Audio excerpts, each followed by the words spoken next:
26th of June 2009, Cristiano Ronaldo signed for a struggling Real Madrid side, and despite already being one of the best players in the world, over the next 9 years he left a legacy that literally nobody believed could be possible, because in a total of 438 games, he scored 450 goals, won 16 major trophies, and lifted the Balon d'Or 4 times. And all of this happening when Lionel Messi and Barcelona were arguably at the peak of their powers. This is a story that simply shouldn't have been possible. These are games that shouldn't have been won, goals that shouldn't have been scored, but yet they were. And to understand how this all happened, we have to head to Santiago Bernabeu in the summer of 2009, as the stadium was packed in white with 80,000 fans crammed in to see one man, Cristiano Ronaldo.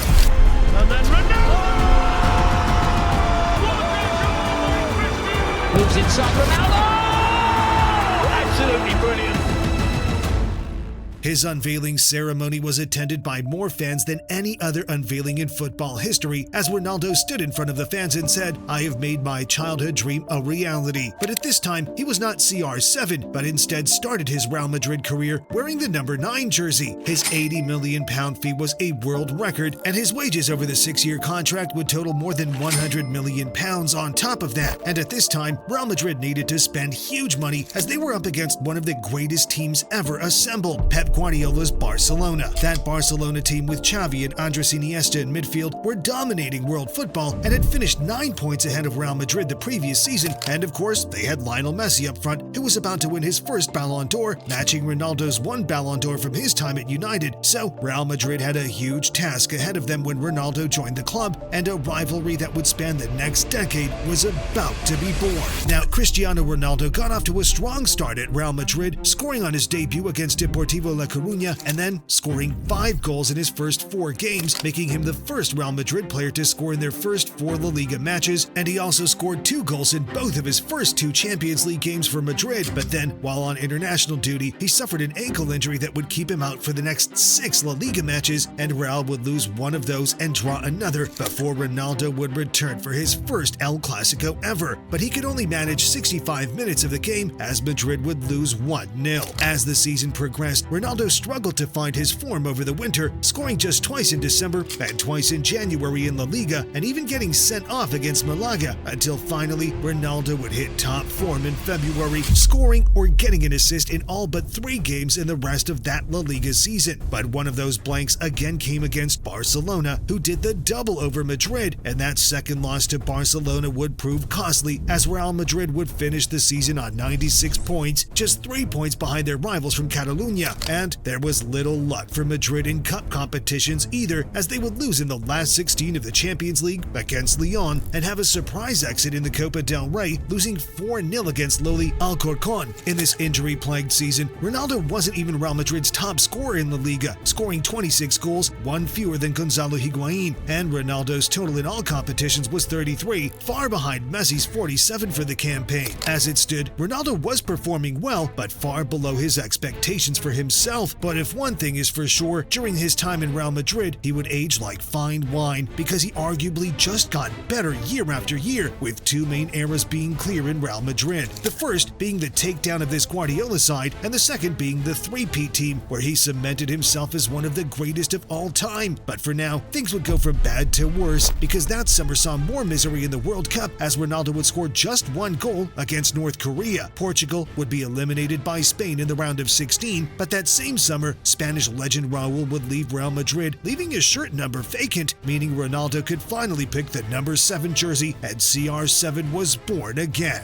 And there was one more change at Real Madrid, as head coach Manuel Pellegrini was replaced by the special one, Jose Mourinho, who was fresh off the back of a treble where he defeated Barcelona on the way to the Champions League final, and now he came into Los Blancos with the sole goal of ending this Pep Guardiola dynasty. And with Ronaldo by his side, things were about to get very, very interesting. But very quickly, before we get to the Mourinho and Ronaldo era, I just really want to ask you to subscribe and let me know which version of Cristiano Ronaldo you think is the best, because we're about to see some terrifying versions of this man, as Mourinho was about to turn him into a monster. But still, Ronaldo would get off to a slow start in the 2010-11 season under Mourinho, scoring just 1 in his first 5 La Liga games, but then he would hit a hot streak, scoring 10 goals in 4 games, including 4 goals in a single game against Racing Santander, before a few games later scoring a hat-trick against Bilbao in what, at the time, was Real Madrid's best ever start to a league season. But Real's unbeaten start to the season would hit a giant snag as they got humiliated 5-0 by Barcelona in the Camp Nou in a style that one of their goals would involve a 22-pass build-up, and that match would be one of 4 losses that season, although Ronaldo didn't play in 2 of those games, but he did play in the Copa del Rey, where he reached his first final with Real Madrid, and they would face Barcelona as part of an unprecedented run of 4 El Clásicos in just 18 days. This was so significant because these 4 Clásicos could have decided a treble as they were fighting it out in all 3 competitions. In the Cup, Ronaldo would be the victor, getting a header in extra time to win the match 1-0 and win his first club trophy at Real Madrid. After the game, he would say, "We are very happy. Madrid had not won this trophy in many years," but just a few days later, they would face Barcelona again, this time in the Champions League, where Madrid would lose 2-0 at home, getting knocked out by Messi and Barcelona, who would eventually go on to lift the trophy. And to make matters even worse, Barcelona also went on to lift the La Liga title, meaning, yet again, Ronaldo was outshined by Lionel Messi, who went on to lift his 3rd Balon d'Or, making it 3-1 to the little Argentine. But Cristiano Ronaldo did manage to finish top scorer in La Liga, being the first player to break the 40-goal barrier for the season. Now, as the 11-12 season rolled around next season, Ronaldo would really hit top form, starting the 2011-12 La Liga season with a hat-trick against Real Zaragoza, but in the 3rd game of the season against Levante, he went off at halftime with an injury, and this was the only match Madrid lost until December, when they again lost to none other than Barcelona. After that, Madrid went unbeaten for the rest of the season and would face Barcelona again with 5 games left, where at the Camp Nou, Mourinho would finally neutralize Barcelona's tiki-taka football, and Ronaldo would score the winning goal to basically secure the title for Real Madrid, who finished with a record-breaking 100 points, finally winning La Liga for the first time in 4 years, with Ronaldo netting 46 goals in the league, including his 100th goal for Real Madrid and this absolute rocket of a goal against Osasuna. He finished the season on an incredible 60 goals in all competitions, but somehow Messi, in perhaps his best ever season, even topped that, hitting 73 goals and, once again, winning the Balon d'Or. At this time, the Ronaldo-Messi rivalry was beginning to really heat up, with fans around the world taking sides, but to Cristiano, that was all just noise. He had more work to do because a league title was great, but both him and Real Madrid were chasing down that Champions League title, but they would have to wait a little longer to get there. As for the summer, he would show how good he was for Portugal, scoring 3 goals at Euro 2012 and being named in the team of the tournament as Portugal reached the semi-finals but ultimately fell short. Yet another competition Ronaldo was going to have to wait a little longer to win. Entering the 2012-13 season, Real Madrid looked like they fell apart from the previous year. Los Blancos only won 1 of their first 4 games, and something was clearly wrong, as Ronaldo didn't even celebrate when scoring twice in that win. And despite Ronaldo trying to get the season back on track with 9 goals in 5 games, Real Madrid slumped as low as 3rd for much of the season, and Ronaldo's relationship with Mourinho was becoming strained, with the head coach angry at CR7 for not doing enough defensively and saying he thinks he knows everything and the coach cannot help him develop further, and Ronaldo reportedly saying, "After all I've done for you, this is how you treat me?" As Real Madrid eventually finished with 85 points, far behind Barcelona. On a personal level, Ronaldo scored 55 goals in all competitions, including 12 Champions League goals, as Madrid again failed at the semi-final stage, but Ronaldo's leadership role at Los Blancos was starting to be recognized, as in a match against Real Sociedad, he became the first non-Spanish player in 60 years to captain Real Madrid. After this season of underperforming, Mourinho parted ways with Ronaldo at Los Blancos, but since leaving, has come out to talk about Ronaldo, saying, "Coaching him was the highlight of my career. He's the most professional player I've ever met," meaning love was definitely not lost between the 2 Portuguese stars. But as far as the managerial role, Mourinho would be replaced by Carlo Ancelotti, who was chosen by Madrid due to his record in the Champions League, because Madrid were obsessed with winning the famous trophy for the 10th time, with Ancelotti saying, "As soon as I arrived, it was the only thing that people would talk about." Cristiano Ronaldo was also obsessed with this. He hadn't won it since 2008 with Man United, and his obsession with being the best player in the world hadn't gone anywhere. The issue was just that Messi kept sweeping up the Balon d'Or, but even without winning the Champions League or the La Liga title in that previous season, Ronaldo's individual performances were so brilliant that it landed him his 2nd Balon d'Or for 2013. Now, when Carlo Ancelotti came in, he changed the way Ronaldo played, getting him to dribble less and pass less, and instead focus on creating close-range chances and scoring goals. And at this time, Real Madrid would sign Gareth Bale from Tottenham Hotspur to create the legendary BBC of Bale, Benzema, and Cristiano in an insanely attacking 3-4-3 3-4-3 formation. And Ronaldo started the 13-14 season strongly, scoring 17 goals in La Liga before the end of November, and then playing a crucial World Cup qualifier against Sweden, which was dubbed as Ronaldo versus Zlatan, with Zlatan Ibrahimovic scoring both Sweden's goals, but Ronaldo scored once in the first leg and then got a hat-trick in the second leg to secure Portugal's World Cup spot. Looking back to Spain, Real Madrid struggled in La Liga and ended up finishing third behind Barcelona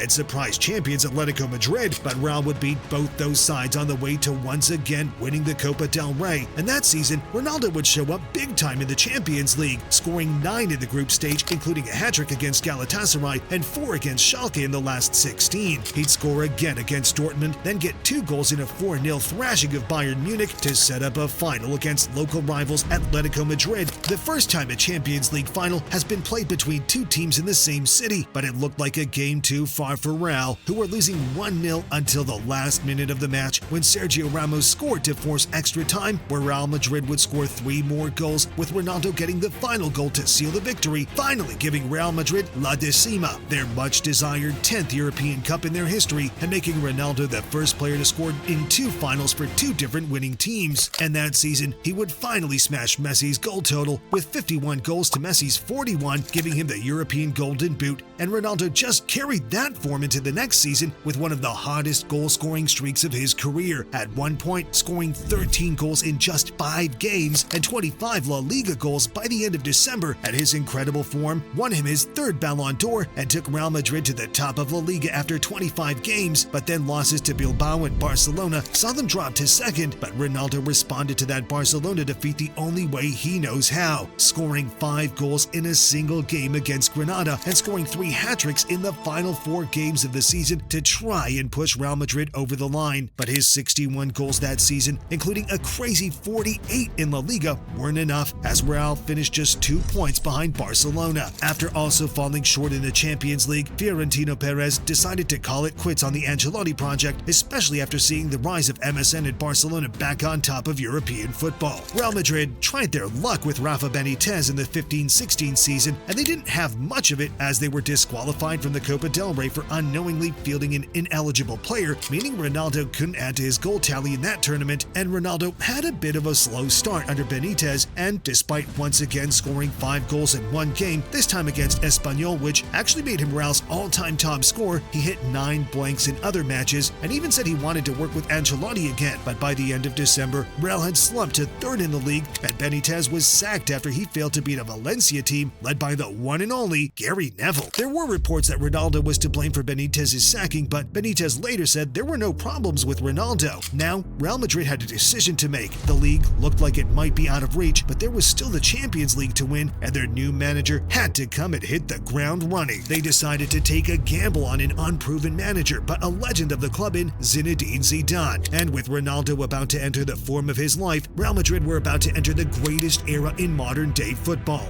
Real Madrid began the Zidane era winning every La Liga game from the start of March till the end of the season, but finished 2nd in the table. But we know Zizou is all about the Champions League, which is also where Ronaldo is at his best, and CR7 showed it by bagging hat-tricks against Shakhtar Donetsk and Wolfsburg, and 4 goals against Malmo as Real Madrid marched to the final, where they again faced Atletico Madrid. And again the game was tight, finishing 1-1, which meant the match went to penalties, and when Juan Fran missed for Atletico, there was only one man to step up and take the final spot kick, CR7, who scored to win the Champions League again for Los Blancos. And his goals in the Champions League that season made him the top Champions League goal scorer of all time. And that summer things just got even better for Ronaldo, as he would captain his country Portugal at Euro 2016, and Portugal were seen as massive underdogs. And that underdog status was clear to see as they drew all of their first 2 group games against Iceland and Austria, and against Hungary, Portugal were on the edge of elimination before 2 goals from Ronaldo brought the game back to 3-3, meaning Portugal squeezed into the last 16. And while head coach Fernando Santos' pragmatic approach might not have added many to Ronaldo's goal tally, it was effective in the knockout stages, and it was a team effort, with Ronaldo playing his part not as a superstar, but as his country's captain, as Portugal scraped past Croatia in extra time, then beat Poland on penalties before winning 2-0 against Wales in the semi-finals, with Ronaldo scoring Portugal's opener. But injury struck Cristiano Ronaldo in the final against France, and when that match went to extra time, Ronaldo was hobbling along the sidelines and acting more like the coach than the coach himself, shouting encouragement and tactical instructions to the players as they held on to beat France 1-0 and give Cristiano the national team trophy he craved, making him such an undisputed hero that his home island of Madeira even named an airport after him. And his triumph with Portugal would see him later that year win the first FIFA The Best award, as well as his fourth Ballon d'Or, drawing him one behind Lionel Messi. And Ronaldo's triumph with Portugal was followed up by one of his most successful seasons at Real Madrid, as the club won La Liga for the first time since 2012, with Ronaldo scoring 25 league goals. But Ronaldo's real calling was the Tuesday night lights of the Champions League, and in this season, he saved his Champions League goals for the absolute biggest of games. In the quarterfinals against Bayern Munich, Ronaldo scored twice in the first leg to give Madrid a 2-1 advantage and scored again in the second leg, but Munich forced the game into extra time. Ronaldo then scored twice again to complete his hat-trick and lead Madrid to a 4-2 victory. He then scored another hat-trick against Atletico Madrid in the semi-finals, which was his 7th hat-trick in the Champions League. That led to a final against the rock-solid defense of Juventus, who dominated the start of the game, but then Ronaldo got the crucial first goal on 20 minutes and would later score Real Madrid's third goal of the game to seal the 4-1 victory and win his third Champions League with Real Madrid. And of course, it's these big game performances that led to him winning his 5th Ballon d'Or, giving him 5 apiece with Lionel Messi, as the GOAT debate was reaching its peak with nothing to split the two. Now entering Ronaldo's 9th season in Real Madrid, the 2017-18 season saw Real Madrid struggle in La Liga, losing 6 games and finishing 3rd in the league. And at this time, Ronaldo's relationship with the Real Madrid hierarchy was becoming strained, with Ronaldo feeling underappreciated, saying, "I felt within the club that I was no longer considered in the same way as I was at the beginning." But yet again, Ronaldo proved he was unstoppable in the Champions League, scoring even more goals than the previous season. He got 9 goals in the group stage alone,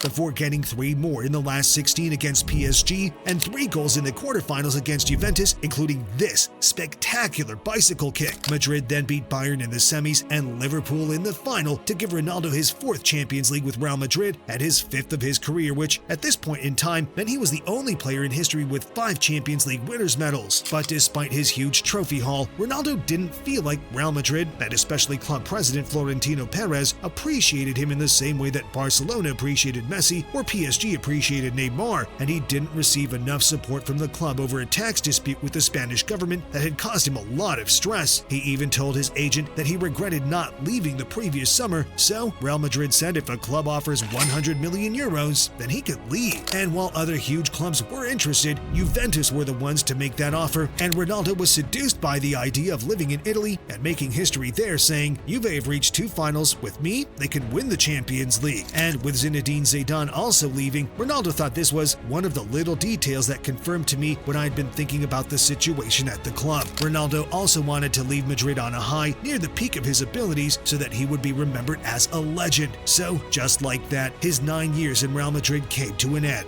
33 years old, still performing at the highest level, as in the summer he scored a World Cup hat-trick for Portugal, making him the oldest player ever to do so. But with his Real Madrid legacy coming to an end, it's safe to say he's the greatest player in the history of that football club, and arguably the greatest football player of all time.